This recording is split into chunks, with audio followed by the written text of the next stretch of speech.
I am Dr. J.C. John, Assistant Professor, Department of Anatomy, Jyoti Vidyapeeth, Women's University, Jaipur. Today we will discuss the posterior compartment of the forearm. We have discussed some part of the posterior compartment earlier. Now we will see the rest of the part. Namaste, Hamisha Kushraho Vidya. So we have studied the muscles that are present in the posterior compartment of the forearm. So there are the muscles that present in two layers that are in the superficial layer and the deep layer, and we have discussed radial now also.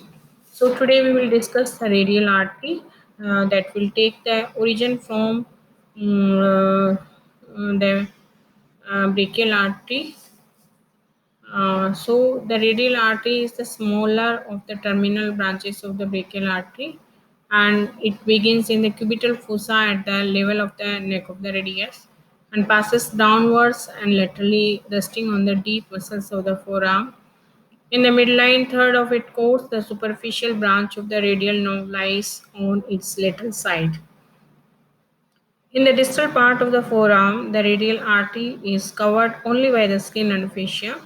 Here, the tendon of the brachioradialis on its lateral side and the tendon of the flexor carpi radialis on its medial side.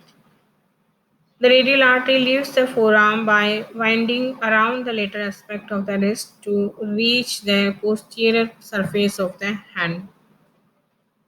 Now we'll see the branches that present in the forearm, muscular branches that will goes to the neighboring muscles, and radial recurrent artery which takes part in the arterial anastomosis around the elbow joint. Superficial palmar branch which arises just above the wrist and enters the palm of the hand and frequently joins the ulnar artery to form the superficial palmar arch. Now we'll see the skin of the dorsum of the hand. Skin of the dorsum of the hand is thin, hairy, and freely mobile on the underlying tendons and bones. And the suspensory nerve supply to the skin on the dorsum of the hand is derived from the superficial branch of the radial nerve and posterior cutaneous branch of the ulnar nerve.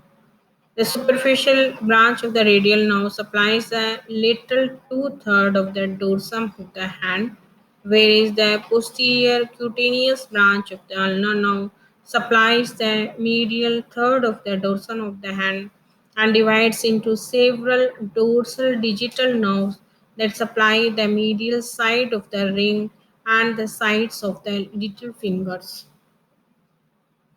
We can see in this picture how the median nerve, ulnar nerve, and superficial branch of the radial nerve will supply the dorsum and of the hand.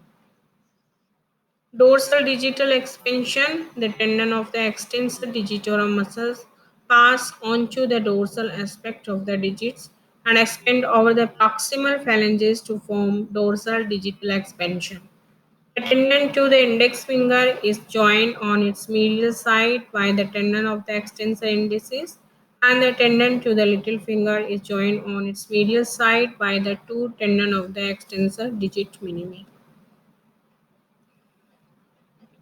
Dorsal digital expansion is extensor expansion divided into three slips.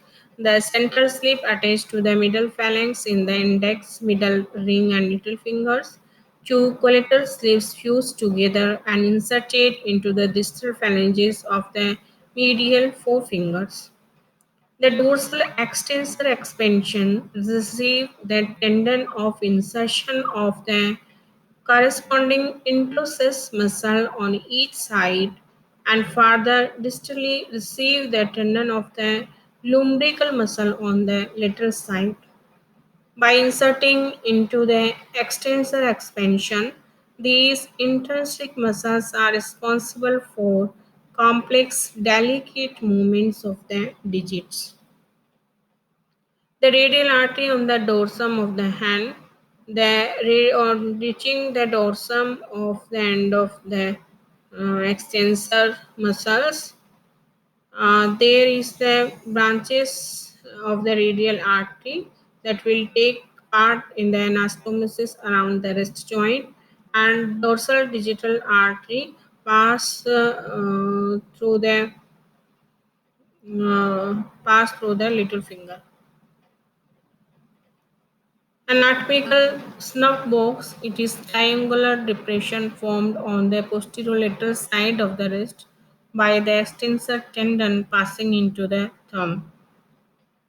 The base of the triangle is at the wrist and apex is directly into the thumb, and the most apparent when the thumb is extended. So when thumb is extended, you will see the groove behind the uh, metacarpal region, and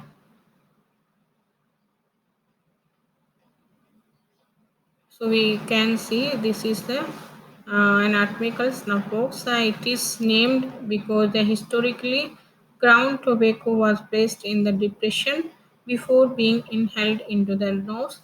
So at this action, it was named snuff box. Boundaries lateral border is formed by the tendon of the abductor pollicis longus and extensor pollicis brevis. The medial border is formed by the tendon of the extensor pollicis longus, and floor is formed by the scaphoid and trapezium. Contents will be radial artery and terminal part of the superficial branch of the radial nerve. Radial artery passes obliquely through the anatomical snuff box and deep to the extensor tendon of the thumb, whereas terminal part of the superficial branch of the radial nerve pass subcutaneously over the snuff box. Now we'll see the extensor retinaculum. Actually, we have discussed in the separate video, whereas we discussed the extensor retinaculum and flexor retinaculum put together. But we will see here also the extensor retinaculum is a strong fibrous band which extend obliquely across the back of the wrist, and it will having a attachment laterally to the anterior border of the distal end of the radius and medially to the triquetral and pisiform bones. Function of this, it prevents projection of the tendons across the wrist joint. Structured that passing below the reticulum, six tunnel deep to the extensor retinaculum transmits the extensor tendon, and each contains a synovial sheath arranged from lateral to medial as follows. The first tunnel transmits tendon of abductor pollicis longus and extensor pollicis brevis. Second tunnel transmits the tendon of extensor carpi radialis longus and brevis. Third tunnel transmits the tendon of extensor pollicis longus. Fourth tunnel transmits the tendon of extensor digitorum and extensor indicis. And fifth tunnel transmits the tendon of extensor digit minimi. And sixth tunnel transmits the tendon of extensor carpi ulnaris. Now there are assessment questions. These are explain muscles of posterior compartment of the forearm. So you have to write down the two layers. These are superficial and deep layers, and the layers that consist of what kind of the muscles you have to write down about that. So there will be the origin, insertion, and nerve innervation, and the function of that particular muscle will be uh, form the answer of this question.